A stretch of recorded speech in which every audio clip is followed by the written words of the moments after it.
لذیذترین گوشت برای گرگ ها، پلنگ ها، خرس ها خوردن گوشت سگه.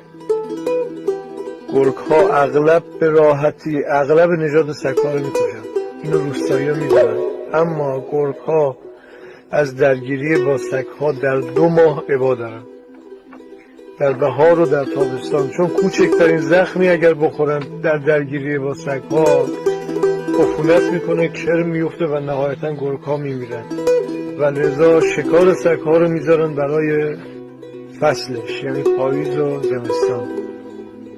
به پیامی تو این قضیه هست، تو این درس طبیعت. اگر میبینید بعضیا واقشون زیاده، سرصداشون زیاده، بعضی سرشون تو لاک خودشونه، آهسته میرن آهسته میان، فصلش نشون.